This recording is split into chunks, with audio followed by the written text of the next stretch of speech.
Assalamualaikum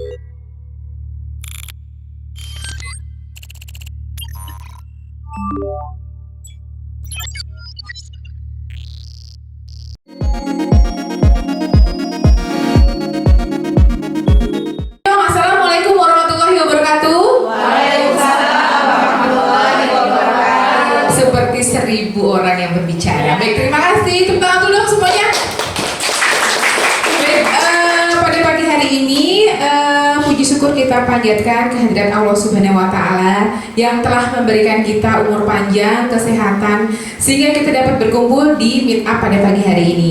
Dan tidak lupa pula kepada Nabi kita junjungkan salawat dan salam kepada junjungan Nabi besar kita Muhammad SAW yang telah membawa kita dari keadaan yang kebodohan ke yang penuh dengan teknologi seperti yang kita rasakan pada pagi hari ini.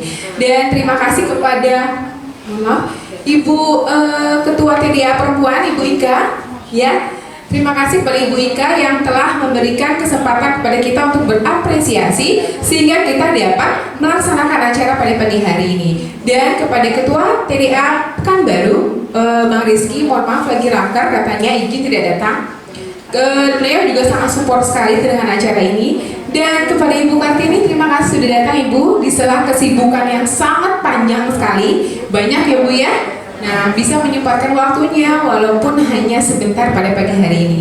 Dan yang terakhir kepada teman-teman semua TDA Perempuan, terima kasih sudah hadir. Yang harusnya masih ngurusin bisnis, masih ngurusin anak, ya sekarang sudah bisa hadir di sini. Baik. Pada pagi hari ini kita akan melaksanakan acara yaitu adalah dengan judul Yes, I'm Mompreneur. Jadi apa sih narasinya? Sebelum saya membacakan sedikit narasinya atau latar belakang kenapa sih TDA Perempuan ini melaksanakan acara ini, sedikit saya bacakan. Tapi sebelumnya saya persilakan Ibu Kartini, silakan duduk di depan. Kita beri tepuk tangan dong. Terima kasih Ibu.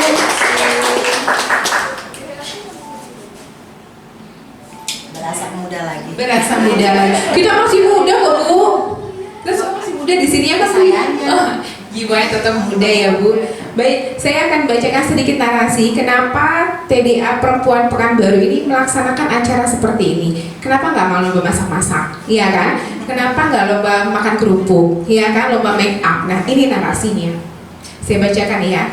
Menjadi ibu rumah tangga memang sebuah pilihan. Tapi menjadi ibu rumah tangga yang berkualitas juga merupakan suatu pilihan. Anak-anak semua terurus, bisa menghasilkan uang untuk membantu perekonomian keluarga, disayang suami, ilmu agama meningkat, memperluas wawasan organisasi dan bersosialisasi. Dan pada akhirnya bisa mengubah pandangan masyarakat tentang ibu rumah tangga menjadi seorang yang bermanfaat luas bagi semua. Yes, I am mompreneur. Ibu bahagia, bahagia menjadi ibu. Keren kan narasinya? Siapa dulu dong? Makom kita. Tepuk tangan dong. Ini yang buat. Jadi Bu Kartini, ini makom kita. Sebenarnya ada 3 makom kita di TDA. Ini semuanya kalau buat narasi jago-jago semuanya. Nanti kita suruh Mbak Lisa puisi. Oke Mbak Lisa? Oh enggak, baik. Daripada teman-teman ini Vivi ngomong aja dari tadi gitu ya, udah 5 menit. Langsung saja kita mulai acaranya dengan membacakan Bismillahirrahmanirrahim. Baik, langsung saja kita mendengar kata sambutan dari Ketua TDA Perempuan dari Ibu Ika, dipersilahkan. Bismillahirrahmanirrahim. Assalamualaikum warahmatullahi wabarakatuh. Belum ngomong udah mau nangis. Tisu. Alhamdulillahirrahmanirrahim. Assalatu wassalamu ala asrafil anbiya'i wal mursalin wa ala alihi wa sahbihi rasulullah ajma'in. Alhamdulillahirrahmanirrahim. Terima kasih teman-teman semua yang sudah hadir pada hari ini dalam acara. Sebenarnya ini adalah acara kopdar ya, Kopi Darat TDA Perempuan yang pertama. Nah, karena ini bareng dengan Hari Ibu, jadi bisa dilaksanakan secara langsung. Dan terima kasih kepada Ibu Kartini yang sudah menyempatkan waktu memberikan inspirasi kepada kami para ibu rumah tangga, ibu pengusaha, dan ada juga ibu yang bekerja. Mudah-mudahan acara ini bikin teman-teman happy ya, saling mengenal teman-teman pengusaha satu dan lainnya. Teman-teman, TDA Pekanbaru ini adalah TDA Perempuan Pekanbaru adalah bagian dari TDA Pekanbaru pada saat ini kepengurusannya yaitu 7.0.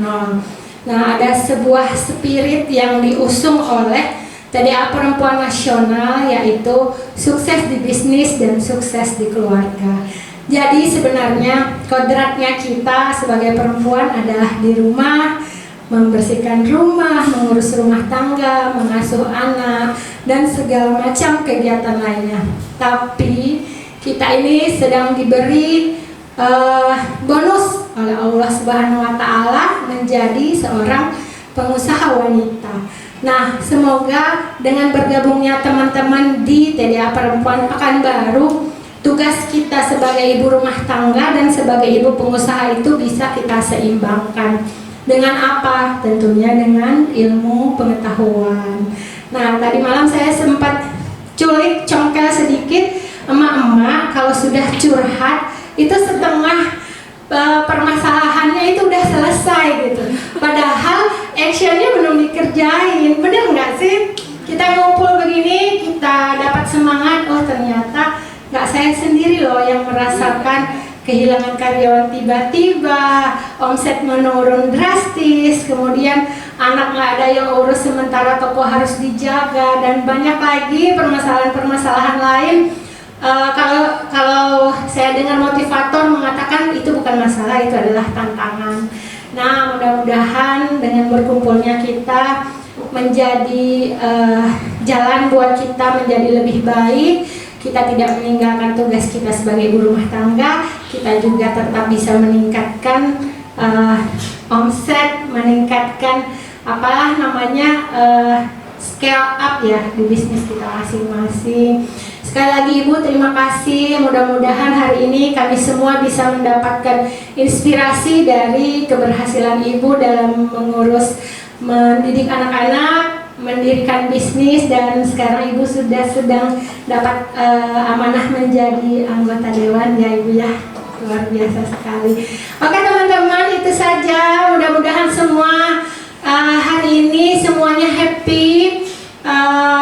Jangan lupa kita tetap jaga kesehatan ya. Oke, TDA Perempuan sukses di bisnis dan sukses di keluarga. Assalamualaikum warahmatullahi wabarakatuh. Baik, terima kasih Kak Ika atas kata sambutan ini. Memang berbeda ya. Kalau di belakang panggung itu A sampai Z ngomongnya, dan itu tapi kalau di depan sudah tertata, Ibu kan? Kenapa kita pilih Ibu Ika menjadi ketua TDA Pekanbaru? Iya kan? Iya, baik, setuju. Bisa kita baca lagi? Oke, udah. Baik, kepada Ibu Kartini, tempat dan waktu kita persilahkan. Silakan Ibu. Ibu duduk, diri. Hari ini saya diundang TDA jadi teringat ya. 5 tahun yang lalu saya pernah diundang Pak Tung Deseng Waringin ke Jakarta untuk bicara bersama Ketua TDA Nasional. Waktu itu masih Pak Roni kalau nggak salah. Roni ya, yang jual baju-baju muslim di Tanah Abang itu. Zamroni. Dia jadi pembicara. Nah, iya saya juga jadi pembicara saat itu undangan. Nah itulah jadi TDA lagi ke sini ya. TDA di Pekanbaru ini kayaknya baru ini nih undang. Kemarin ada Saudagar Nusantara. Ya, alhamdulillah. Saya yakin di antara ibu-ibu hebat ini ada yang mengenal saya juga sebagian besar. Saya juga dilihat di sini ya, sponsornya Masya Allah ini pengusaha-pengusaha hebat semua nih, udah miliaran nih omsetnya bulanan gitu kan. Ini kalau kita nggak stop nih, terus dibawa di bisnis. Luar biasa ya. Mau kita stop gitu ya.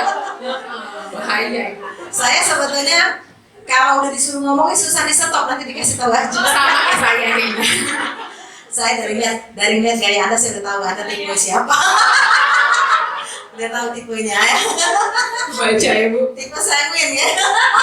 Sanguin banget. Saya juga sanguin sedikit ya. Banyak. Alhamdulillah tadi video apa ya? Saya cerita dulu latar belakang ya.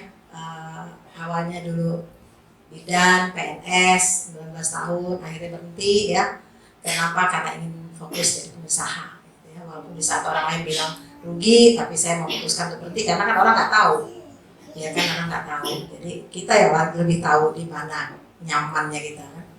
Nah setelah berhenti PNS, jalan terus, jatuh bangun dijalani ya luar biasa. Itu yang membedakan kita dengan orang-orang di luar pengusaha ya. Harus tahan banting, apalagi kita perempuan ya.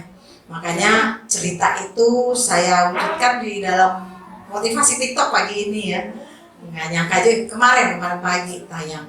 Nggak nyangka juga sebelumnya kan saya baru 2 bulan ini gabung di TikTok. 2 bulan setengah lah, melek. 2 bulan setengah, alhamdulillah ngisi motivasi aja sih. Niatnya pengen sebagai filter lah di tengah TikTok yang banyak sampah, tontonan sampah saya bilangnya. Ini sangat-sangat tontonan sampah. Saya ngeliatin apa sih orang sampai follower jutaan cuman gini-gini doang gitu kan. Sedih saya. Mau dibawa kemana nih bangsa Indonesia gitu ya. Makanya saya bikin TikTok edukasi tujuannya untuk mengimbangi. Alhamdulillah setelah tayang 10 video itu hampir viral aja semua gitu ya. Apalagi waktu video saya tentang cara melunasi hutang itu 1 juta lebih penontonnya hanya dalam waktu 18 jam. Ya, ternyata ketika kita bicara tentang hutang banyak banget respon. Nah ini menandakan bahwa Indonesia banyak hutang. Bukan hanya negara yang banyak hutang, tapi masyarakatnya juga banyak hutang. Ini sangat menyedihkan ya. Akhirnya kemarin saya pikir orang harus sudah tahu juga siapa saya gitu kan.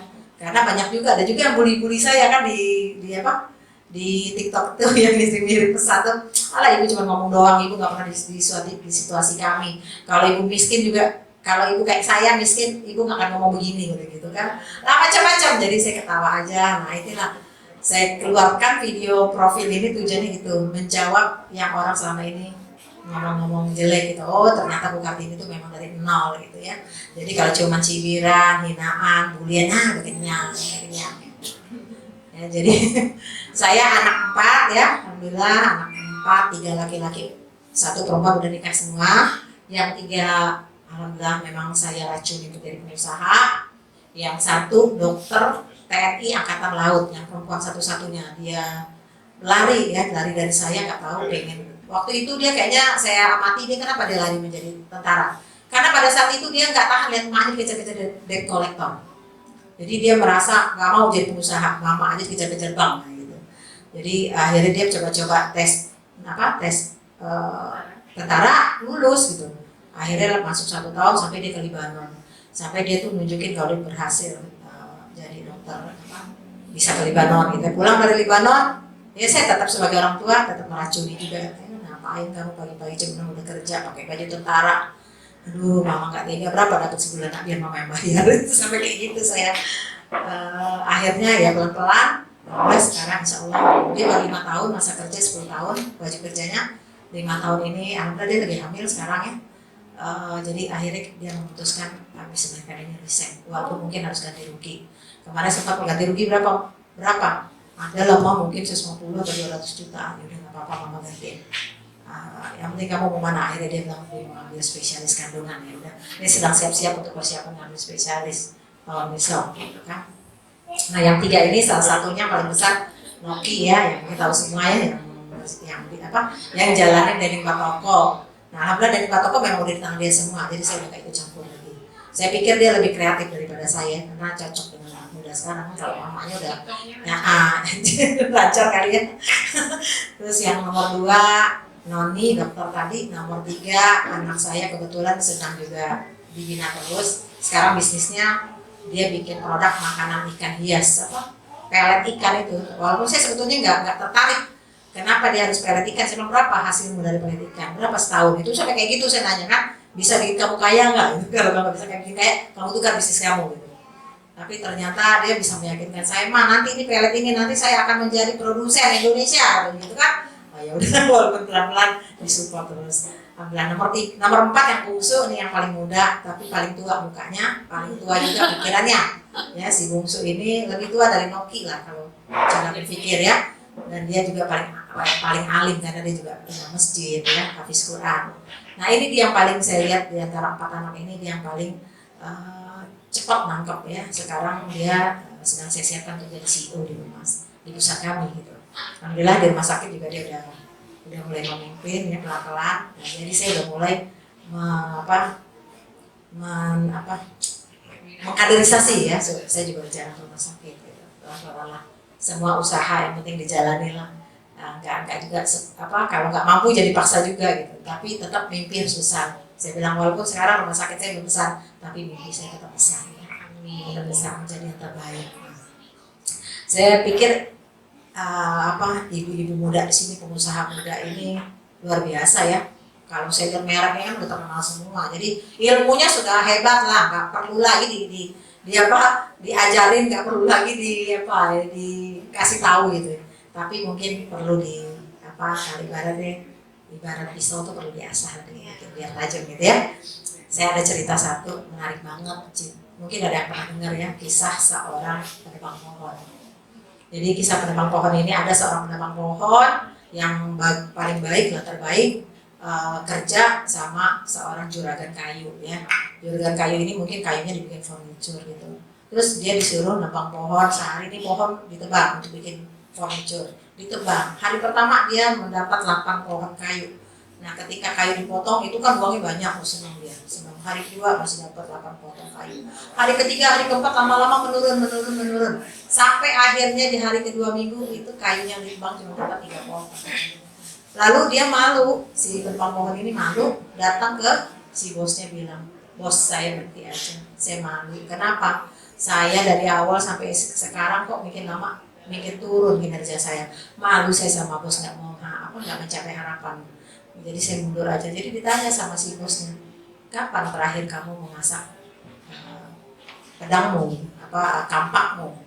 Terus, "Mana sempat saya masak kampak, dari pagi kerja sampai malam nggak pernah saya asah."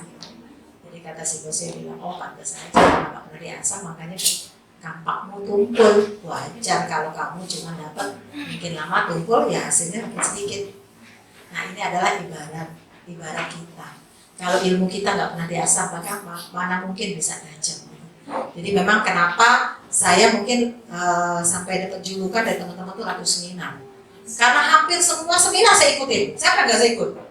Kayaknya Mario Teguh aja deh nggak saya ikutin. Ya, dari mulai James Smith, Tung Desem Waringin, itu sampai ngetop banget saya sama Tung Desem Waringin ya. Saya katanya umur paling disayang sama Pak Tung. Karena di mana-mana Pak Tung seminar itu nama saya keluar.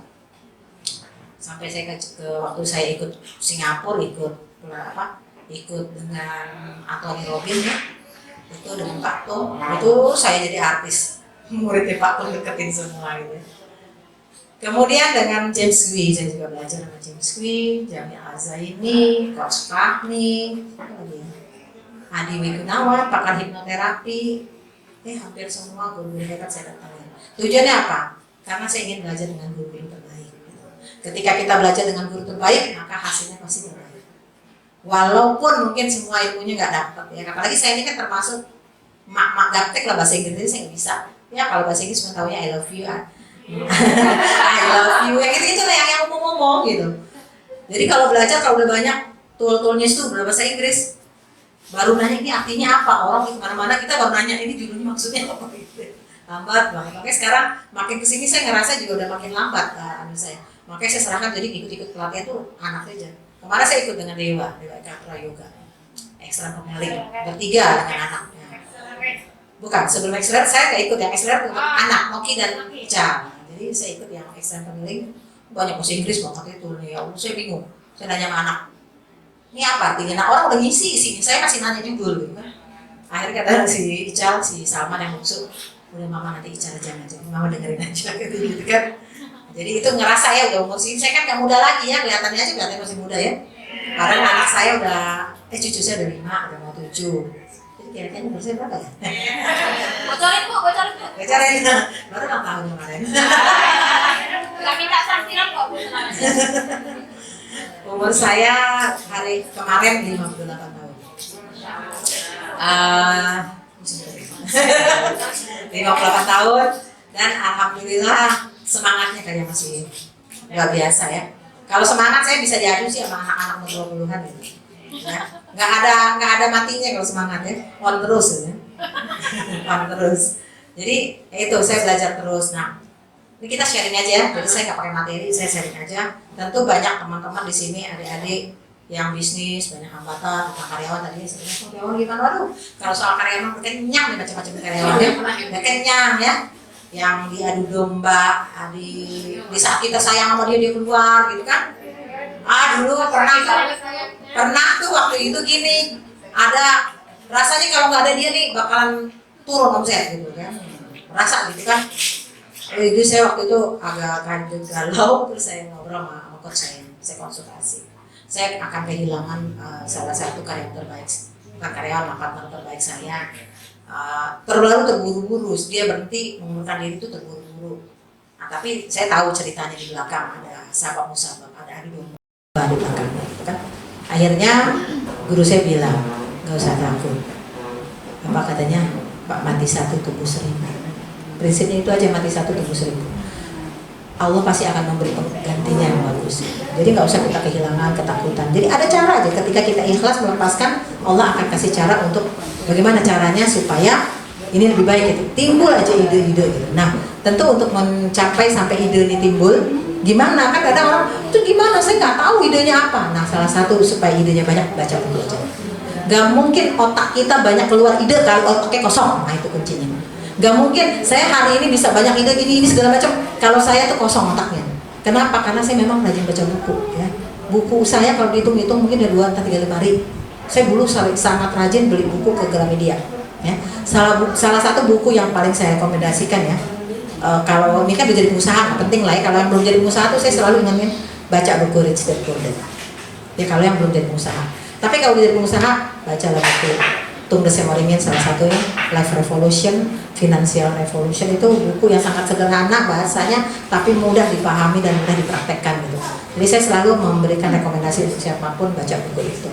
Nah itu yang membuat akhirnya kita tuh semakin kuat ya. Jadi kalau cuma cobaan, apalagi kalau di Mbak Ika di TikTok saya yang terbaru itu kan di saat orang lain tertidur itu kan bahasanya luar biasa.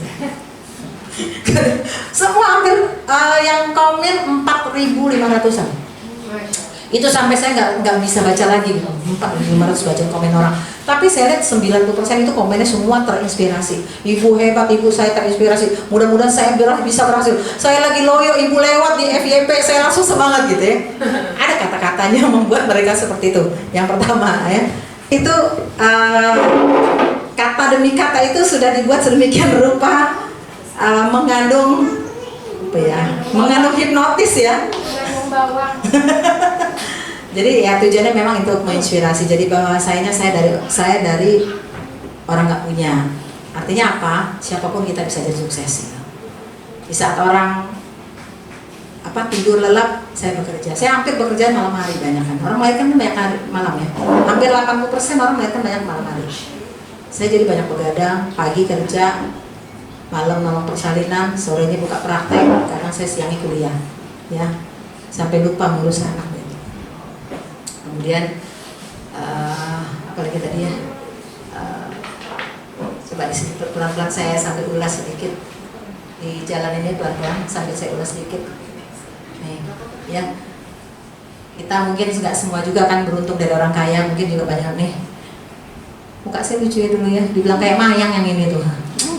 Mayang. Dibilang kayak mayang. Mayang siapa ini? Mayang yang itu Dodi. Sejak nonton TikTok saya jadi apa? Penis sama mayang. Nah ini, berarti itu Pak pernah jualan telur asin, bener nggak? Bener gitu. Pernah jualan bakso gepeng, pernah jualan apa lagi lah, banyak banget yang udah almarhum semua ya. Yang paling gede itu almarhumnya waktu saya showroom Nokia, showroom mobil, Itu dia yang bangkrutin, saya yang rugi 1,8 miliar. Dan pelajarannya buat saya adalah saat itu saya melepaskan bisnis kepada anak yang belum matang. Ya, dan kenapa ini terjadi?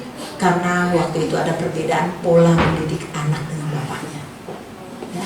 Jadi saya kalau sampai hari ini bisa bareng sama bapak dengan masa perkawinan yang sudah 35 tahun, bukan berarti saya baik-baik aja. Jadi nanti kalau ketemu masalah sama suami itu kebiasa. Ya bahkan saya dengan bapak sering berseberangan dalam mendidik anak. Di saat saya pelit sama anak, bapak tuh boros banget kasih uang. Jadi waktu saya buka showroom itu, bapak bilang ini, kan saya bilang itu punya uang di bank 500 juta. Saya bilang ini, enggak, uang lapor ke mama. Ah nggak bisa mama, masa sikit-sikit ke mama. Itu kata bapaknya, udah lah biarin aja, anak udah gede, kasih aja gitu. Pas bangkrut benar dia nggak bisa mengendalikan uang, anak umur 25 tahun megang uang sampai miliaran. Awalnya bagus jual mobil, lama-lama hancur karena pengaruh lingkungan. 1,8 miliar dikejar-kejar bank, sampai saya jual tanah yang rencana saya mau bangun ruko saat itu 3 ruko terjual. Ya. Tapi ternyata itu pelajaran berharga untuk dia ya. Dihina, diejek, difitnah, dikejar debt collector karena nggak bisa bayar hutang. Saat saya jatuh itu udah kenyang ya. Sampai mungkin kalau nggak kuat bunuh diri kali waktu itu ya. 4,6 miliar hutang saya di bank. Ya pada saat itu untuk rumah sakit. Jadi saya nggak bisa bayar karena waktu itu BPJS belum kerjasama dengan kita. Peralihan dari Askes ke BPJS. Jadi kita belum mau masukin untuk BPJS belum menerima untuk kerjasama baru dengan rumah sakit. Akhirnya kan 7 rumah sakit waktu itu hampir mati. Yang hidup cuma 2, Anissa sama Sansani. 5 tutup. Kami berjuang ber-7, akhirnya yang 2 terjalan, akhirnya yang 2 dikabulkan sama BPJS, yang 5 nggak dikabulkan, akhirnya tutup semuanya 5. Bahkan yang rumah sakit Ahmad Yani dijual kan ke awal terus. Rumah sakit Sarah tutup. Rumah sakit Labu Baru tutup. Rumah sakit apa lagi? Mesra dijual. Pada saat itu kami berjuang ya. Nah itu 4,6 miliar akhirnya membuat saya waktu itu jadi dikejar-kejar bank, tapi akhirnya saya bertanya sama Google. Mbah Google saya tanya, bagaimana cara melunasi utang itu? Keluarlah, mungkin ada yang pernah nonton ya Arlie Kurnia. Pernah nggak dengar Arlie Kurnia ya? Saya beli e-booknya tentang bebas utang dalam 30 hari. Ternyata bukan cara bebas utang, diajarin cara tenang aja ngadepin utang. Jadi tapi saya tenang, saya bermeditasi di kamar, diajarkan oke, tenang. Setelah itu saya bingung mau cari uang kemana di utang. Bank ngejar terus, neror, nerornya luar biasa. Ya kantor bapak jadi kepala dinas dipermalukan, diteleponin, gitu kan? Bapak kepala dinas diteleponin, yang utang saya gitu kan? Dia datang rumah sakit dipoto-foto, aduh. Mau ditulis di sini dalam disita gitu. Bayangin lah kalau kita dipermalukan kayak gitu kayak apa ya. Tapi akhirnya saya ketemu dengan komunitas MTR, masyarakat tanpa riba. Ikut saya seminarnya di Medan. Setelah itu saya sambung lagi ke Bandung, ikut PBTR namanya 2 hari di Bandung, di Bogor. Nah pulang dari situ saya hebat banget, berani sama orang bank. Sampai saya tuh ketemu sama orang bank yang tadinya menggigil, takut saya hadapin aja sendiri, berani. Akhirnya orang bank yang keder ketemu saya. Karena saya jadi tahu bagaimana cara melepaskan hutang. Dulu kan takut diancam-ancam masuk pengadilan, rumah kita disita. Ternyata nggak kayak gitu. Untuk menyita aset kita nggak semudah itu orang bank. Orang pengadilan gitu kan. Karena saya tahu ilmunya, akhirnya saya pelajari, saya akhirnya diajarkan jadi lawyer untuk diri sendiri. Jadi tanpa pakai penasihat hukum, saya ngadepin orang bank. Alhamdulillah semua utang-utang saya di 4 bank waktu itu, yang 4,6 miliar itu 4 bank, nggak 1 bank. Itu bisa saya selesaikan tanpa saya bunga, tanpa saya bayar bunga dan denda. Saya cuma bayar pokok dan dicicil selama 4 tahun. Dan alhamdulillah hutang itu saat ini sudah selesai. Ya, ketika kita nggak punya utang lagi, begitu tenangnya hidup, nggak ada lagi rumah tangga jadi adem, kalau nggak berantem mulu, karena diserasain gara-gara kamu nih dulu menjemput banyak itu. Padahal sekarang udah jadi begini-gini juga dia nggak ngomong kan, padahal gara-gara ini kamu udah jadi begini ya. Nah ya, di saat orang lain terlelap tidur, saya begadang menolong persalinan ya. Di saat orang bersenang-senang, malah saya senang. Di saat orang happy ke sana sini dengan teman teman-teman komunitas saya sibuk belajar, ikut seminar bisnis. Pernah saya diledekin sama teman saya bilang gini, Kartini itu manga tuh bisnisnya, belajar bisnis tadi. Dia awalnya goya, ini sibuk bisnisnya katanya. saya diam aja. Saya diejek orang, dibully orang, justru itu membuat saya termotivasi untuk menunjukkan kalau saya pasti bisa. Karena gini, ketika saya dibully, diejek, segala macam, saya jatuh, kalau saya nggak bangkit, maka akan ada orang yang bertepuk tangan di belakang sana. Akan ada orang yang tertawa ngelihat saya gitu. Apalagi ketika keputusan saya berhenti PNS, itu sempat ada kuping bilang begini, kabar-kabari ngomongnya gini, kita cari Kartini itu lah berhenti PNS jadi apa ya. Disangkanya saya sombong berhenti PNS saat itu. Kita lihat dia, jadi apa dia. Jadi sampai digituin saya tambah semangat untuk membuktikan. Nah itu saya tuh nggak boleh ditantang. Ya di saat orang lain suka jatuh, kalau saya suka ditantang, saya menunjukkan gitu. Tambah saya melenting gitu. Jangan ditantang. Sama ketika saya ditantang jadi anggota dewan. Ya waktu saya nyalek itu sempat tuh satu kampung itu di kelurahan itu bilang, Bu Kartini itu cuman pelengkap penderita. Dia cuman ibu biasa, ibu bidan biasa. Nggak mungkin lah dia nggak ngerti politik, nggak mungkin dia menang. Dan ketika saya dibilang Bu Kartini nggak ngasih apa-apa, orang ngasih baju, ngasih sarung segala macam, Bu Kartini cuma ngasih air liur. Kalaupun ngasih, saya cuma ngasih ayam geprek. Tapi saya diam aja tuh. Saya diomongin orang kayak gitu, saya diam aja, saya jalan aja, saya buktikan aja. Saya berhasil. Alhamdulillah ternyata berhasil. Jadi sifatnya jangan saya ditantang, jangan saya diremehkan. Semakin saya diremehkan, semakin saya melenting. Itu saya. Ya, ini untuk semangat ya. Jadi jangan mudah menyerah, jangan mudah loyo, jangan mental tapi lah, harus mental kaya ya, mental orang hebat gitu. Ya di saat orang berganti-ganti mobil, banyak gak orang yang suka ganti-ganti mobil? Saya sampai baru sekarang saya punya Fortuner. Kemarin saya masih pakai Avanza, berapa tahun saya pakai Avanza? 5 tahun. Sampai ada yang bilang, ini katanya owner tapi kelihatan kayak orang miskin. Karena saya lebih nyaman kelihatan sederhana daripada saya kelihatan kaya tapi hasil kredit. Ya saya nggak mau ya. Jadi saya sampai hari ini karena kenapa saya udah berani beli Fortuner? Karena saya udah bisa beli cash. Apapun sekarang saya beli cash. Kemarin saya beli ambulan di GoSip cash semua. Sampai orang banknya bingung. Bu Kartini kok cash sih? Saya udah berhenti riba, maaf. Saya kalau beli pokoknya harus cash. Apapun saya harus cash. Kalau saya nggak bisa lunas, saya transfer gitu. Seperti itu. Ternyata jauh lebih tenang ya ketika kita memang bisa melepaskan diri dari hutang. Ya. Lanjut. Nah ini hasil rumah sakit ya. Klinik ada 2, walaupun nggak besar. Ya rumah sakit. Ya, insya Allah kita juga cita-citanya punya rumah sakit, ada beberapa nanti ya. Rumah sakit syariah. Ya syar'i ya. Saat ini satu-satunya enggak ya. Zainab rumah sakit syar'i juga ya. Tapi Anissa kayaknya lebih terasa syar'inya katanya. Kemudian ada panti asuhan putra dan putri ya. Jadi boleh nih teman-teman yang nanti mau bersedekah segala macam, bolehlah sekarang sekali-sekali ke Anissa. Kebetulan kami di Anissa Putra sedang membangun gedung ya. Yang kemarin baru kita bebaskan rumahnya senilai 460 juta. Dan saat ini kita sedang bangun, butuh dana 1 miliar. Dan baru setengah kita bangun udah sampai dicor karena anak kami harus pindah lagi ke sini, baru ini dibangun gitu bertahap ya. Jadi dapat uangnya dari mana nggak tahu, pokoknya Allah yang bantu. Kemarin kita punya modal di awal cuma 125 juta, kita mau kita jalan. Alhamdulillah masyarakat banyak bantu ya, dari mana-mana banyak bantu. Sekarang udah terbangunlah sedikit-sedikit pelan-pelan insyaallah. Terus lanjut. TK, SD ya, walaupun sedikit. Nah ini dendeng batoko sekarang udah dilepas ke Noki ya. Alhamdulillah ya, dendeng batoko juga sudah dua cabang ya. Dia targetnya katanya dalam 2 bulan atau 3 bulan ini 1 cabang lagi, karena mimpi Noki itu besar banget ya. Dia paling jago menghayal anak saya yang satu itu. Dari dulu suka menghayal. Nah, jadi cabangnya dia mimpinya pengen 50 cabang seluruh Indonesia.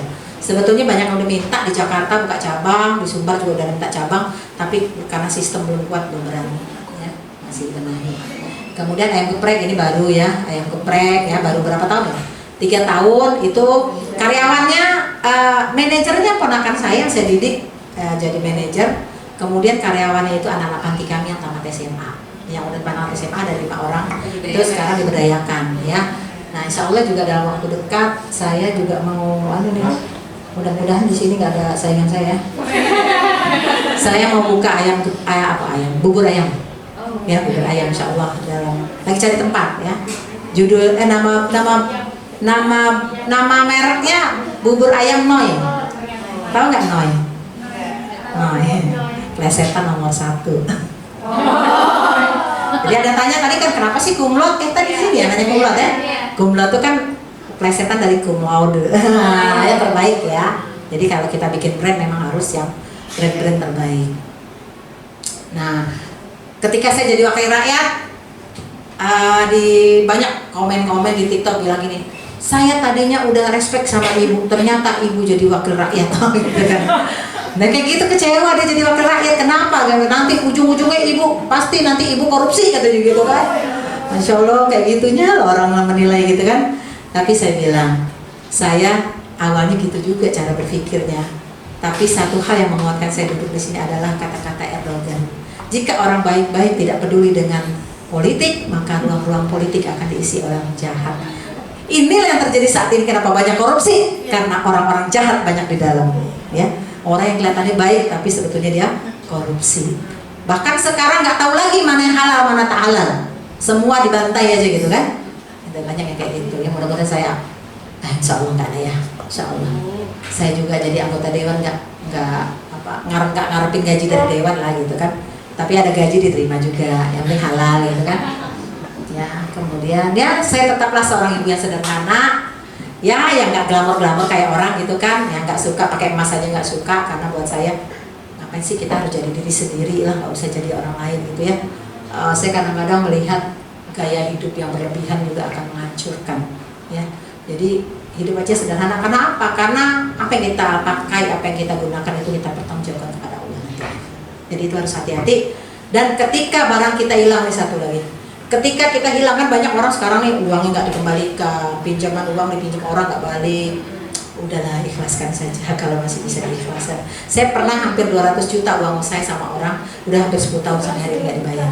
Awalnya saya marah banget uang saya nggak dibayar, kesal gitu ya. Tapi setelah saya tahu ilmunya, saya mulai memaafkan. Kenapa saya memaafkan? Karena saya sadar bahwa kita lahir dulu juga telanjang bawa apa-apa. Kita mati pun nanti telanjang, cuma bawa kain kafan. Berarti apa? Artinya apa yang kita miliki di dunia ini adalah titipan. Titipan. Jadi jangan sampai cinta berlebihan dengan titipan Allah. Kapan-kapan dipanggil titipannya, ikhlaskan. Jadi kalau ada orang nggak bayar utang, memang udah ditagih nggak bisa-bisa juga, ya udah ikhlaskan aja. Ketika kita ikhlas, Allah akan memberikan jalan rezeki dari pintu-pintu yang lain. Dan urusan dosanya dia karena nggak bisa bayar hutang atau dia ingkar, biarlah urusan dia sama Allah. Nggak usah kita, jadi jauh lebih tenang ketika kita punya prinsip kayak itu. Udah saya nggak ada mikirin lagi. Dulu saya marah gitu, utang uang nggak dibayar, tapi sekarang biasa aja. Yalah memang mungkin gara-gara itu pula dosa saya jadi berkurangan gitu kan. Allah tuh kan menguji kita untuk mengurangi dosa-dosa kita yang terlalu. Bisa jadi saya dulu banyak dosa, kita nggak pernah tahu, rasanya nggak banyak dosa dulu. Nah terus kemudian ada hal lagi penting di dalam kita menjadi ya pengusaha, ada beberapa hal yang perlu kita perhatikan. Yang pertama tentunya hubungan kita dengan suami, dengan pasangan tidak boleh sampai retak, karena kita adalah katanya sayapnya itu ada dua, sayap malaikatnya ada dua, pasangan dengan istri dan orang tua gitu. Jadi kalau saya bilang, kalau kita bisnis jangan pecah antara suami istri, karena ketika pecah rezekinya susah, pasti terganggu, itu udah pasti terganggu. Maka hubungan suami istri, hubungan orang tua dan anak itu harus dijaga. Bagaimana cara menjaga? Dengan cara merawat kasih sayang. Harus banyak memberikan kasih sayang kepada pasangan, kepada orang tua kita ya. Karena dengan kasih sayang, hubungan yang baik, insya Allah pasangan atau orang tua kita pasti akan mendoakan kita sehingga bisnis kita jadi lebih lancar ya. Insya Allah saya sudah buktikan bahwa ketika kita melakukan kebaikan-kebaikan, maka kebaikan-kebaikan akan datang kepada kita. Nggak kadang-kadang nggak terbendung tuh, ada aja. Saya sekarang lagi senang banget berbuat baik, udah. Ya, ini lagi PR saya bikin MDTA Setangkerang Tengah itu harus maju gitu kan. Karena saya lihat sekarang kan anak SD sekolah di negeri kan dapat agamanya kurang ya, dia nggak bisa masuk ke sekolah IT. Jadi masuk ke negeri, di negeri dapat pelajaran agama cuman 1,5 jam dalam seminggu, 1,5 jam. Sehingga anak-anak saat ini tidak bisa, sholatnya nggak bagus, ngajinya nggak bagus. Jadi apa dia besok? Ya ujung-ujungnya kan narkoba, ujung-ujungnya berbuat kejahatan kan gitu ya. Nah pemalas. Kalau dengan anak narkoba kan otaknya udah malas, sudah malas berpikir gimana mau sukses, mau kerja aja nggak bisa dapat kerja, kalau kebun kerja mungkin nggak pecat karena nggak bagus. Akhirnya orang tua lagi susah gitu. Nah, ini salah satu kenapa saya bikin MDTA ini harus maju, karena ini salah satu solusi buat anak-anak yang sekolah di SD negeri, siang dia masuk ke MDTA. Nah, kalau di MDTA kan dia belajar ngaji, belajar sholat segala macam, sehingga nanti anak-anak ini punya ilmu agama yang baik. Nah, ini PR saya juga sebagai Dewan, ingin memberikan bimbingan teknis buat guru kepala sekolah MDTA yang ada di Tangkerang Tengah ini yang sedang saya jalankan terus. Program pribadi ini bukan program pemerintah, jadi uangnya dari mana? Uang pribadi. Berjelas ya Bu. Iya, karena banyak kok ibu ngerjakan dan dewan yang lain nggak mengerjakan, ya kan?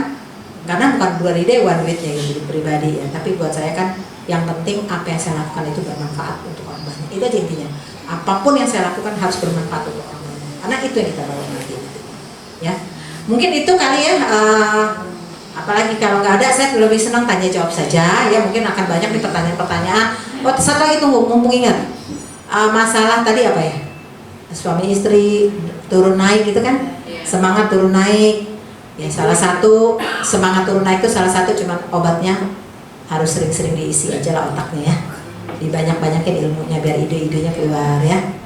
Terus saya juga sarankan kalau bisa ikut pelatihan NLP ya, NLP yang praktisi aja 2 hari itu cukup, sekali-sekali panggil, undang. Saya pernah in-house tuh, panggil gurunya, trainernya, in-house NLP untuk karyawan, untuk level manajemen ya.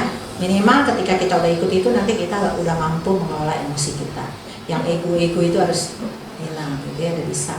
Jadi nggak harus lagi pakai marah-marah, karena setiap kata-kata yang keluar itu adalah akan balik lagi ke kita. Maka apapun yang kita keluarkan dari kata-kata kita ini harus betul-betul kata-kata yang baik, karena itu akan balik lagi kepada kita. Jadi janganlah bang, saya kalau bikin postingan tuh bikin konten ya, saya bolak-balik tuh kalau kurang enak hapus lagi gitu. Mau balas pun udah, daripada saya emosi nggak usah dibalas gitu, seperti itu ya. Mungkin itu nanti kita tanya jawab aja ya. Makasih. Assalamualaikum warahmatullahi wabarakatuh. Waalaikumsalam warahmatullahi wabarakatuh. Yuk kita beri applause dulu untuk Bu Gartini. Teman-teman, mumpung ibunya lagi di sini, ada yang ingin ditanyakan? Yuk. Curhat boleh ya Bu ya sudah. Oh iya, Kak Ina. Makasih. Assalamualaikum warahmatullahi wabarakatuh. Perkenalkan, saya Arifna Amini Bu, biasa dipanggil Ina. Usaha saya rumah Lembang Pekanbaru. Saya juga sebelumnya PNS pegawai negeri sipil selama 9 tahun. Kemudian saya memutuskan resign dan saya mulai belajar bisnis itu 2017 membangun rumah Lembang Bu.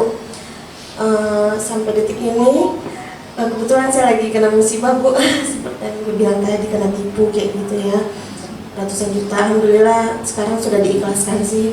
Cuman masalahnya sih yang tadi Bu bilang tadi, ketika kita berbisnis, kita punya anak kecil, kemudian kita tidak bisa fokus untuk mengurus bisnis kita itu kan Bu. Nah, gimana caranya supaya kita tetap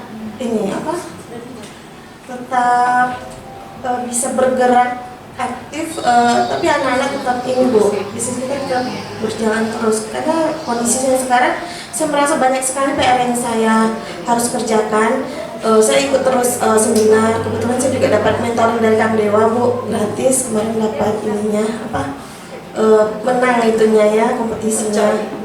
Ada pembimbingan UMKM, alhamdulillah terpilih kan. Cuma itu tadi, untuk mengerjakan itu kan harus kita kan Bu yang turun. Sementara saya ini masih punya bayi, ada 2 lagi anak yang masih kecil-kecil, itu kadang yang menjadi dilema Bu. Itu gimana solusinya Bu? Terima kasih. Oke, Bu siapa? Ina Bu. Rina. Ya, selamat ya dapat coaching dari grup Kang Dewa ya, alhamdulillah.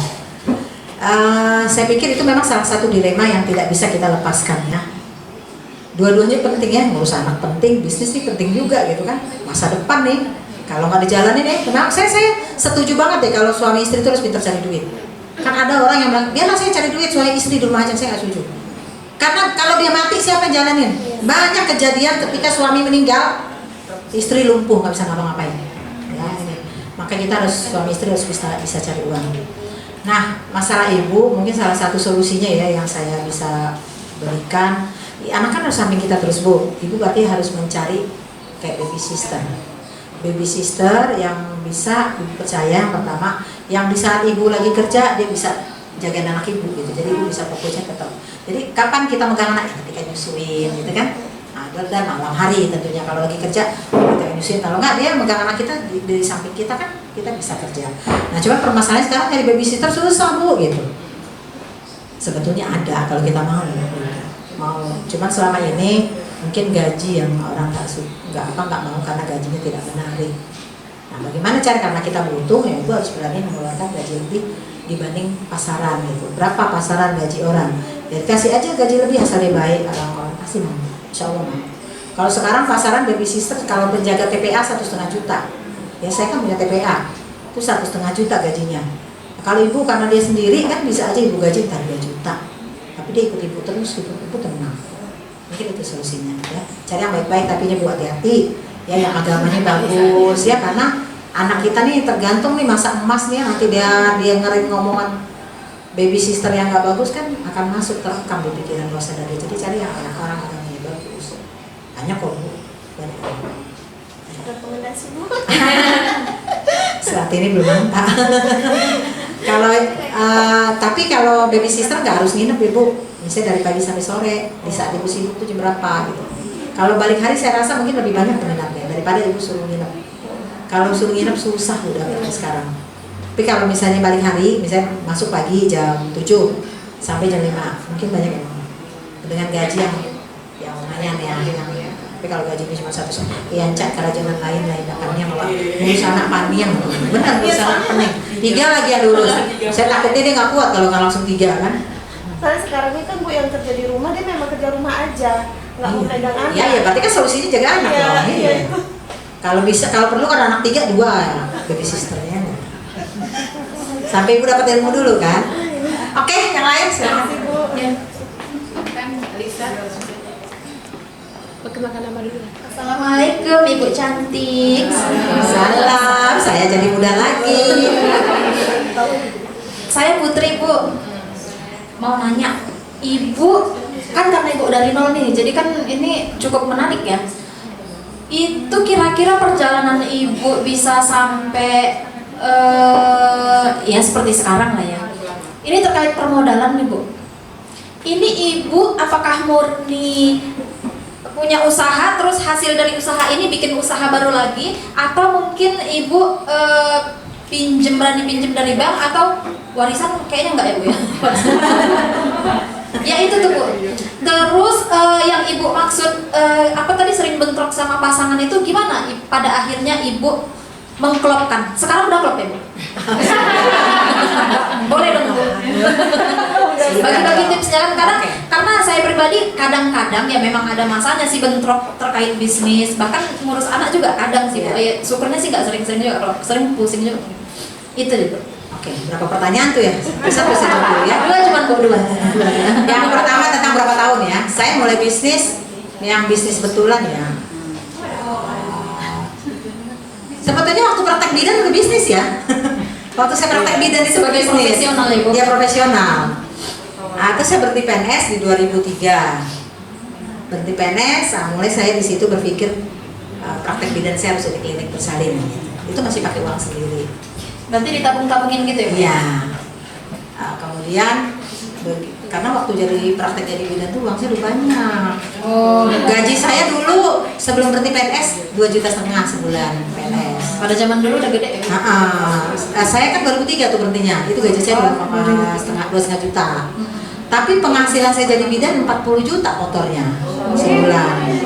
Jadi keluarin operasional saya dapat 25 juta, lebih gede dari gaji suami saya. Ya. Jadi uang tuh waktu itu memang suka ibin tanah. Ya. Terus kemudian ketika bikin rumah sakit, disitulah saya pinjam uang bank. Oh iya. Itu karena bangun rumah sakitnya akhirnya nggak bisa, pasiennya terangkat kan karena belum kerja sama BPJS. Nah, di situ mulai itu hancur-hancur, pelan-pelan hancur.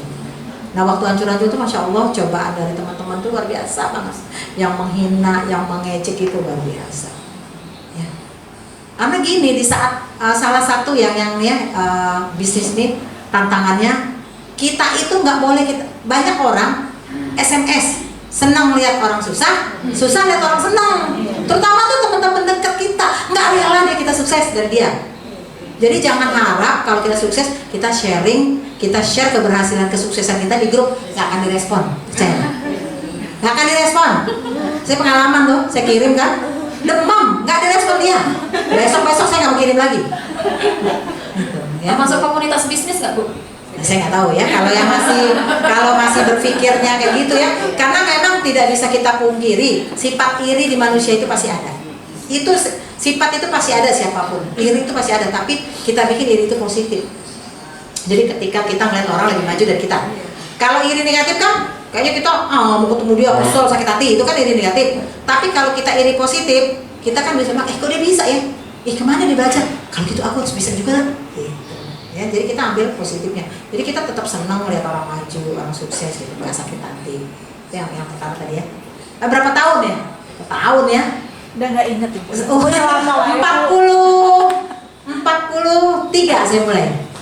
Usia 43. Sekarang 58. 15. Iya. Jadi saya pernah dalam waktu 10 tahun saya punya bisnis 7. Dalam waktu 5 tahun. Pokoknya tiap tahun bikin bisnis. Pokoknya dari umur 4. Jadi sampai suami saya bilang begini, Papa, Mama ada ide bikin ini. Pak, Mama ada ide bikin ini. Ada aja ide. Terus kata Bapak gini, saya pusing dengerin kamu, ide kamu aja saya pusing kata gitu. Saya bilang gini, ngapain Papa denger pusing? Saya aja mikirin ide nggak pusing, saya bilang gitu kan. Saking banyaknya ide kan. Nah, tapi alhamdulillah suami itu, saya orang intuiting, suami orang thinking. Jadi saling dia mengingatkan gitu, dia mengingatkan ini. Jadi akhirnya saya nggak terlalu bablas sekali. Waktu utang yang sampai dipinjam orang nggak bayar sampai hari ini juga sebetulnya dia udah ngingetin waktu itu. Saya sombong, dia ngingetin gini, Mang, ngapain sih kamu kasih pinjam dia? Kamu udah kenal banget sama dia. Saya tahu karena dia salah satu ponakannya gubernur, mantan gubernur. Jadi saya pikir kuat kan. Tahu-tahu utangnya bukan sama saya aja, banyak. Jadi udah saya pakai polisi ngejarnya nggak bisa juga. Palingan saya harusnya ke pengadilan, nah saya males lah gitu kan. Bapak waktu itu udah ngelarang. Tapi saya coba apa? Nggak apa-apa, nggak ngerti. Mama udah lihat kok tempat dia bagus kok, bisa dipertanggungjawabkan kok. Dalam hati gini waktu itu kan duit mama, bukan duit bapak. Sama saya. Pas kena habis saya dia dilebuli bapak. Bukan. Ya kadang-kadang kita sombong itu nggak boleh. Sombong itu nggak boleh. Ya Allah pasti nunjukin, Allah kasih balas. Akhirnya kan nggak terbayar, nah, Allah marah mungkin. Udah saya ikhlasin aja. Belajar saya lah kan. Nah yang kedua, apa pertanyaan tadi? Mengklopkan. Ya kan nggak pernah klop lah ya, namanya suami kan, kita sama istri kan, suami istri itu kayak ibarat umur sama baut. Mana pernah bisa sama antara sepatu kiri sama sepatu kanan nggak sama. Cuma bagaimana supaya jalannya seiring seirama kan gitu kan. Yang penting kita jangan fokus pada perbedaan, tapi kita fokus pada persamaan. Ketika kita sama, maka itu adalah bonus. Ketika kita berbeda, nah itulah yang kita harus berjiwa besar menerima perbedaan. Jadi kalau saya cara meyakinkan aja sih, misalnya gini, saya berbeda sama bapak di saat saya tuh nggak mendidik anak itu berbeda, karena bapak berpikir gini, anak saya nggak boleh susah, saya dulu udah susah katanya, jadi anak saya nggak boleh susah, jadi anaknya minta apa dikasih, hasil anaknya jadi ya sempet anu lah, bandelnya luar biasa gitu ya. Terus saya ngelarang, jadi saya pelit, dia lolos gitu. Nah di situ akhirnya saya sempat ribut, sempat sampai saya berpikir, anak saya pisah aja kayak gini nggak tahan saya nih jadi istri, nggak dikasih tanggung jawab sebagai ibu gitu kan. Akhirnya saya pernah sempat berpikir waktu itu untuk pisah, tapi saya mikir panjang, kalau saya pisah apa untungnya, kalau saya pisah apa ruginya gitu. Akhirnya saya minta pendapat orang ketiga waktu itu, atasannya yang yang ngajarin. Akhirnya dia dapat dapat bimbingan dari atasan, kasih tahu, dibilangin sama atasannya kalau uang itu nggak boleh ada dua pisau di dalam rumah tangga, harus satu pisau. Artinya nggak boleh suami ngasih uang nanti istri juga ngasih uang, jadi anak bingung gitu. Akhirnya sejak itu dia mulai menyadari kekeliruan dia. Akhirnya uang apapun itu saya ngeluarin, bapak nggak ngeluarin uang lagi. Sejak itu anak mulai keder, dia kan dia sudah dapat duit dari papa, sekarang enggak gitu. Di situ dia masa peralihan itu juga agak kaget sama anak karena biasa dia gampang dapat uang kan. Pelan-pelan lah, ya pelan-pelan. Semua dengan kasih sayang mbak, satu lagi banyak kasih sayang aja. Dulu saya juga ngerasa kurang kasih sayang sih ke suami, cuek gitu kan, asik dengan dunia kita gitu kan. Nah kalau sekarang udah ngerti ya banyak kasih sayang, walaupun gak ada waktu ya bersentuhan tuh harus sering ya, pegang tangan, pijit-pijit gitu. Itu juga akan meluluhkan egonya, Ada senyum semua Bu. Jangan-jangan udah jarang bersentuh kan? Tapi kalau dalam hal hal bisnis Bu gimana? Nggak sering bentrok? Mana tahu? Nggak. Kalau ibu kan itu intuiting kan, banyak ide kan, mana tahu bapak apa namanya banyak ngelarang gitu misalnya. Enggak ya? Enggak sih, karena duitnya kebanyakan duit saya sebenarnya. Jadi cuman dia nggak juga berani kuat-kuat banget ngelarang saya gitu kan. Nah itu kuncinya berarti ya. Banyakin duit ini ya Bu. Biar lagi diam ya Bu. Tapi kita sebagai istri nggak boleh kurang ajar. Mentang-mentang duitnya udah banyak, injek laki nggak boleh ya. Tetap aja kodrat kita istri ya. Jadi saya apapun kalau ada kegiatan saya lapor dia. Pak saya mau ini, saya mau ini. Walaupun saya duit saya semuanya, saya tetap lapor. Pak mama mau ikut seminar ini, berapa? 20 juta. Banyak banget duitnya. Iya tapi kalau nggak ikut sekarang Pak rugi Pak. Bagus Pak seminarnya Pak. Oh ya udah compare, udah. Jadi dia nggak berani ngomong. Saya nggak pernah minta duit. Nah saya bilang beruntung lah suami saya sejak nikah sampai hari ini mungkin bapak paling jarang ngasih uang belanja. Karena banyakan saya yang ngeluarin uang gitu. Jadi uang bapak yang dapat bisa beli aset gitu. Ya. Jadi di saat orang ganti-ganti mobil saya beli aset, beli tanah murah. Dan itu yang saya jual akhirnya untuk beli bangun rumah sakit di awal. Nah kekurangan itu baru pinjam dengan bank. Oke. Mantap Bu, mantap Bu. Makasih ya Bu. Iya. Ada lagi teman-teman? Oh iya. Masih ada waktu. Kita dua orang lagi yang Saya yaudah, nanti saya terangin. Saya takut lupa. Ada satu yang perlu saya ingatkan. Nanti silakan dulu. Assalamualaikum warahmatullahi wabarakatuh. Waalaikumsalam. Nama saya Dia Bu, tapi biasa dipanggil Uut. Saya owner Pinambo Bakery. Permatasari. Jadi tadi kan saya dengar pemaparan Ibu ya luar biasa ya Bu ya. Saya tertarik yang untuk anak-anak Bu. Ibu kan empat orang anak ya Bu ya. Dan alhamdulillah sudah berhasil kan Bu. Dan saya ingin Ibu berbagi tips sharing bagaimana mendidik anak-anak bisa seperti itu gitu kan Bu. Saya kan punya 3 orang anak. Yang paling besar sekarang kelas 2 SMA Diman, nomor 2-nya kelas 3 SMP, nomor 1-nya itu mondok di Abu Dada. Jadi kami ini kan otomatis si kakak kan tahun depan itu udah kelas 3. Berarti kan kami harus memikirkan misalnya dia kuliahnya apa gitu kan Bu. Sementara dia juga misalnya sudah punya pilihan sendiri. Nah gitu, kami sebagai orang tua kan pasti pengen yang terbaik buat anak kan Bu. Ya. Kalau tadi saya dengar dari pemaparan Ibu kan anak-anak untuk jadi pengusaha gitu kan Bu. Diracuni. Iya diracuni untuk jadi pengusaha gitu Bu. Nah saya mohon ini tipsnya Bu, karena kan saya untuk ilmu jadi orang tua ini kan nggak ada sekolah. Iya bener Bu, nggak ada sekolahnya. Gitu. Learning by doing ya. Ya itu aja Bu, makasih Ya, banyak. bagus pertanyaannya. Jadi gimana cara saya mendidik anak-anak? Memang yang pertama kita kan harus tahu dulu ya, anak kita tuh minat bakatnya kemana. Nah ketika saya nanya anak ini bakatnya kemana, minat saya testifin semuanya. Jadi anak saya udah ada testifin. Terus ada beberapa tes untuk minat bakat yang lain juga saya ikutkan, kayak talent mapping gitu juga saya ikutkan. Jadi saya tahu dulu di mana kekuatan dia di mana gitu. Nah, baru saya arahkan. Nah buat saya memang sekolah sampai sarjana itu nggak kewajiban. Tapi kalau kamu bisa jadi sarjana, alhamdulillah gitu. Tapi kalau kamu nggak bisa sarjana ya nggak apa-apa. Yang penting kamu pintar cari duit. Nah itu nomor 1. Kamu pintar cari duit dengan akhlak mulia. Nah itu gimana caranya? Jadi agama nomor 1 buat saya. Jadi anak-anak saya memang wajib dia belajar agama ya. Kadang anak-anak ini alhamdulillah kesadarannya tinggi ya. Alhamdulillah yang 3 laki-laki udah hijrah semua. Ya. Udah hijrah. Jadi menantu saya 3 pakai cadar. Ya cuman anak yang perempuan belum ya, lagi proses untuk hijrah.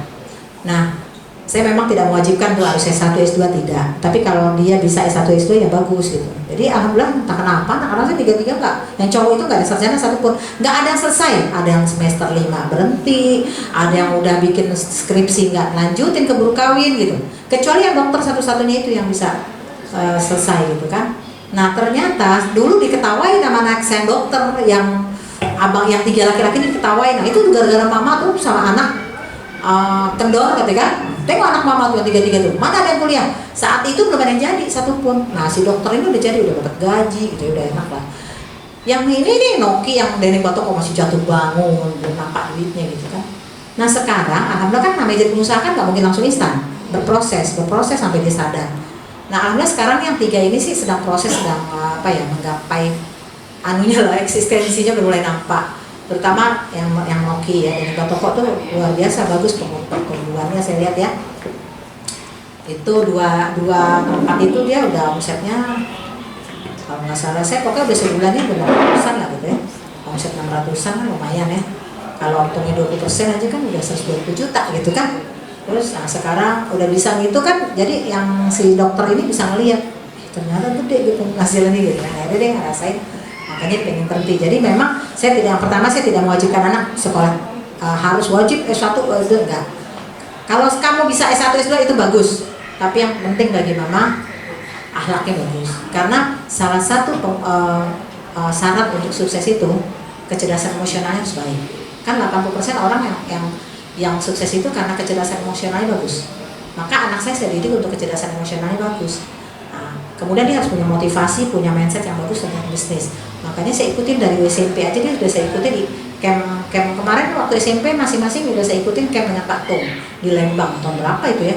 Itu aja satu orang 4 jutaan sekitar 10-12 tahun yang lalu, 4 juta satu anak. Saya pernah nggak punya duit tuh nyokolain dia, tapi saya pinjam uang aja sama saudara. Yang penting anak saya masuk dulu sekolah gitu. Cuman bagaimana untuk merubah mindset dia supaya jadi pengusaha. Kemudian setelah itu juga kalau ada seminar-seminar pelatihan public speaking saya ikutin. Itu public speaking sana.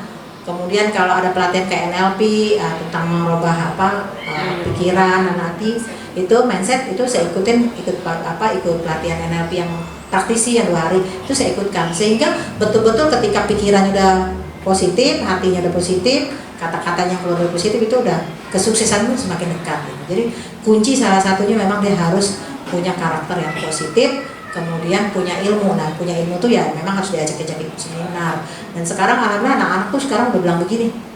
Kemarin yang terakhir ikut sama Dewa yang excellent itu biayanya kan 59 juta berdua kan. Tapi dapat diskon saya waktu itu karena 10 yang pendaftar pertama dapat 40 juta berdua. Ikutlah dia berdua tuh kan. Tahu nggak, berdua hari aja tuh langsung ini, udah ngebul gitu. Udah berkontraksi, seru saya kontraksi nanti kasih ke mama ilmunya gitu.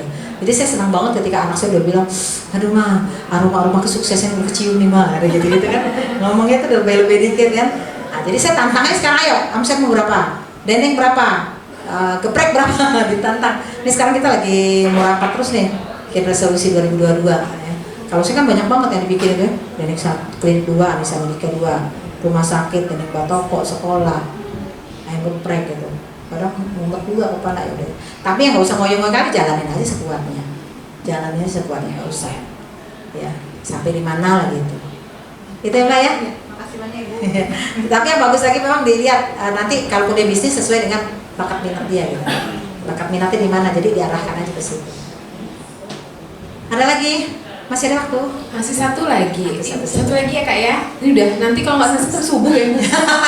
semangat ya Papa. Ketemu emaknya. Iya. Ketemu ibaratnya ketemu emak. Assalamualaikum warahmatullahi wabarakatuh. Saya Ria, ownernya Bakso Miss Baper Bun. Saya owner Bakso Miss Baper 789.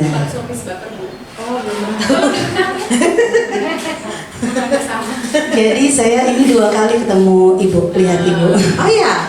Kemarin yang pertama itu Ibu waktu ngadain seminar yang di daerah Kartama Bu, yang bawa PKS ya. Oh, di mana tuh acaranya, di mana? Di Kartama Bu. Yang sama suami Ibu juga. Apa reses bukan? Apa ya kemarin itu? Yang kegiatan apa sih Bu, yang data KTP daerah Markoyan itu loh Bu. Oh, nggak ingat saya. Oke. Saking banyak ya Bu ya. Jadi di sini yang mau saya tanya sama Ibu, ya kan? Ibu kan udah jadi entrepreneur yang sukses lah ya, yang bisa memberikan contoh kepada kita semua yang ada di sini. Yang saya mau tanyakan, gimana cara Ibu Kartini itu membagi waktu yang pas buat anak-anak, buat suami, dan buat diri sendiri? Apakah ada family time tertentu, me time-nya bagaimana? Kan nggak mungkin ya Bu ya, yang dipikirkan cuma bisnis aja ya kan? Pasti ada di sela-sela itu, pasti ada yang buat mood kita kadang kan naik turun. Itu gimana cara Ibu membagi waktu tapi tetap bisnis jalan, anak-anak kita tetap bahagia, suami kita juga tetap diperhatikan. Itu aja Bu, makasih banyak. Assalamualaikum warahmatullahi wabarakatuh. Waalaikumsalam. Pertanyaannya komplit. Satu tapi komplit ya. Ini nih pertanyaan yang paling sering ditanyakan, gimana sih Bu cara membagi waktu gitu dengan kesibukan Ibu? Yang pertama bukan kuantitas, semuanya kualitas. Ya, hitungannya kualitas. Memang Kalau ketemu suami saya paling sering karena suami udah pensiun kan sekarang. Kalau dulu waktu dia belum pensiun, kita memang harus ada waktu 1 minggu sekali tuh waktu bersama makan dengan anak-anak. Jadi saya kadang makan di luar, kumpul kalau ada ulang tahun makan di luar gitu. Kadang saya masak-masak hari Minggu tuh ada keluarga. Nah terus kemudian saya bikin grup WA. Saya punya grup WA keluarga, namanya saya bikin grup keluarga bahagia karena saya ingin keluarga kita bahagia. Jadi kan kata-kata itu kan doa, jadi saya bikin keluarga bahagia. Nah isinya itu di situ anak, menantu, cucu. Nah kita tuh sharing-sharing perkembangan cucu. Kadang yang cucu lagi benih lucu kita komen-komen di dalam itu. Kadang-kadang kita video kalian rame-rame gitu ya, walaupun jarang ketemu ya di situ sih lebih kualitasnya ketemunya di situ. Kemudian kalau mengatur waktu kapan ya, saya sih mah happy terus karena kerja saya tuh hobi, jadi saya nggak pernah merasa capek. Kayak ngasih ilmu gini nih, berbagi ilmu, saya hobi gitu, jadi saya nggak merasa itu tugas. Ini buat saya hobi gitu loh. Ketika saya bikin TikTok itu, bikin konten TikTok itu hobi saya bikin, kan saya hobi bicara. Saya bikin kata-kata yang motivasi orang karena memang saya udah brandnya kan motivator. Jadi saya bagaimana setiap tingkah laku saya itu harus memotivasi orang. Bagaimana ketika setiap saya ketemu orang, saya harus menginspirasi, itu harus wajib gitu. Karena kan motivator, inspiring woman, ya. Kalau perlu marahnya pun jadi inspirasi sama orang, gitu kan. Kan marah pun ada caranya, marah yang elegan, gitu kan. Bukan berarti saya hebat, enggak lah, saya juga manusia biasa, banyak kesalahan dan kekurangan. Tapi saya selalu memperbaiki diri, gitu. Kemudian masalah kerja nggak merasa capek karena itu happy dan ikhlas dijalani dengan ikhlas. Jadi kapan ada nggak waktu untuk memanjakan segala macam? Ada sih tetap. Tapi kalau memanjakan tuh apa ya, palingan sebulan sekali pijit udah itu aja. Saya nggak suka dipijit juga gitu. Nah sebenarnya saya suka jalan-jalan. Kebetulan kan kalau dewan kan ada kunjungan kerja tuh, waktu kita kunjungan kerja habis tugas kita ada jalan-jalan sebagian bawa suami terus kemana-mana gitu. Karena saya pengen di sisa hari tua ini nggak mau saya kesian dengan suami karena dia udah pensiun kan. Kegiatannya kan banyak kan saya daripada bapak. Kalau bapak sekarang cuma bantu rumah sakit, direktur PT. Nah saya kan kerjanya banyak tanggung jawabnya, jadi memang otomatis banyak kegiatan saya. Tapi saya tahu diri sebagai istri, saya nggak mau juga nanti jadi istri kualat, ya. Saya nggak mau jadi istri kualat, saya pengen jadi istri tetap bertanggung jawab sama suami, gitu. Tetap sayang, tetap memperhatikan dia. Maka kemanapun saya pergi saya bawa, gitu. Saya ajak. Kalau malam dia ngobrol, dia di samping saya ada. Jadi ada terus sih, nggak kemana-mana, makan berdua, jalan, ada terus. Sama anak-anak seminggu sekali pasti ketemu, karena saya bikin acara kalau minggu tuh acara keluarga, jadi saya nggak bikin acara di luar. Kalaupun saya bikin acara, karena hari minggu tuh saya suka seminar juga tuh, ngisi seminar. Ya hari minggu itu paginya seminar, siangnya udah acara keluarga. Kadang mana kami jalan aja, kemana makan gitu, buat anak cucu gitu. Ya itu bikin happy banget. Jadi kalau sekarang memang udah gak ada beban, gak ada bikin macam-macam, udah gak ada takut lagi, nanti ini gimana, gak ada, udah serahin aja sama Allah ya. Aku kan cuma dikasih hak pakai sama Allah. Ngapain sih kita mencintai? Gak boleh. Cinta tuh gak boleh melekat sama harta tuh gak boleh. Bahwa kita harus yakin apapun hari ini yang kita punya itu cuma titipan. Kita cuma dikasih hak pakai, titipan, maka kita jaga dengan benar, dengan baik. Jangan merasa memiliki semaksimal mungkin. Memiliki ini sedikit aja, memiliki hak pakai. Jadi ketika Allah ngambil, misal terjadi kebakaran dan segala macam, ketika Allah manggil kita nggak sakit hati, kan punya Allah, kok kita marah? Begitu juga sampai ketika kita dapat anak ini kan juga titipan Allah, kita cuma dikasih hak asuh kan, benar nggak? Ketika anak diambil, boleh nangis tapi nggak boleh lama-lama, itu punyanya Allah. Biar kita nggak tahu, bagus menurut kita belum tentu bagus menurut Allah. Tapi kalau kita tidak baik menurut kita, baik menurut Allah, dan itu saya udah sering rasakan. Ketika saya bilang gini, dulu saya pernah dizolimi orang, sampai saya berhenti PNS itu karena saya dizolimi orang. Saya waktu itu juga marah, kenapa dia begitu kan seperti aja. Tapi ternyata Allah, saya baru mulai menyadari, oh kenapa ya orang tuh bisa zolim sama saya padahal nggak marah sama dia, saya nggak punya musuh gitu. Kok saya digituin ya? Ternyata cara Allah mengangkat derajat saya waktu itu supaya saya keluar dari PNS. Gitu. Jadi jangan marah ketika ada masalah, bisa jadi Allah sedang memberikan tempat yang lebih baik untuk kita.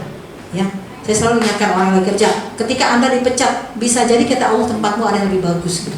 Makanya kalau kita kerja nih, saya karyawan, saya selalu pastikan karyawan berhenti dari saya harus bahagia, nggak boleh sakit hati. Karena kalau dia sakit hati, dia akan jelek-jelekin kita di luar. Tapi kalau karyawan berhenti dari kita dengan bahagia, pasti dia akan tenang dan rezeki kita juga akan mudah. Jadi jangan pernah cari musuh lah karyawan. Ya. Tadi satu lagi boleh 5 menit ya. Kita harus mengenal kriteria macam-macam manusia, ya. Kan kita ada tahu kalau di dunia ilmu psikologi itu ada tipe orang bukan tipe ya, orang yang koleris ya, sanguin, pragmatis, melankolis, itu kita harus hafal ya. Kalau orang koleris kan jiwa pemimpin, orang orang sanguin, orang penghibur gitu ya, kayak gini sanguin kelihatan banget. Terus orang yang pragmatis tuh orang yang tenang ya, orang yang satu lagi melankolis, orang yang sangat teliti gitu. Nah itu masing-masing punya perbedaan masing-masing, yang punya kelebihan masing-masing yang nggak bisa kita samakan, kita paksakan. Jadi ketika kita mengenal karyawan kita siapapun tipenya itu, oh karyawan saya tipe ini, orangnya tipe ini, maka kita akan jauh lebih tenang menghadapi orang seperti itu. Jadi kita nggak banyak ngomong, oh kenapa sih dia kerjanya lambat, oh ya dia orangnya kayak gini, kenapa sih dia orangnya tertutup, oh dia kayak gini gitu. Jadi kita memang harus sebagai business owner harus banyak mengenal kepribadian orang lain supaya kita tenang menghadapi orang, supaya nggak sakit hati, supaya nyantai gitu. Nyantai lah, hidup ini cuma sebentar, apa yang dibikin banyak-banyak, entah besok kita mati, kita udah mikir panjang-panjang ya kan, total besok dipanggil Allah, kita nggak tahu kan, udah serahin aja Allah, semuanya pasti ada jalan sama Allah. Itu aja. Makasih. Makasih Bu Kartini. Langsung keluar nafas semuanya kayaknya ya. Udah lega gitu ya. Oke, belum lega Bu, cuma waktu sangat terbatas. Jadi nanti insya Allah kalau ada kita acara lagi, kita undang lagi izin bersedia ya Bu ya. Karena masih banyak nih kayaknya insya Allah. Baik teman-teman semuanya, karena waktu juga sangat tidak bisa panjang-panjang kita sharing dengan Bu Kartini. Nanti kalau misalnya mau itu bisa lihat TikToknya Bu ya. Nah, TikTok saya namanya Kartini Inspiring. Ya, Kartini Inspiring Woman, mungkin di sana itu bisa. lagi viral. Sudah masuk mana? Indo Story udah masuk. Keren pokoknya kan, segala sisi segala bisnis jalan ya Bu ya. Karena memang udah diniatin apapun yang dilakukan harus terbaik.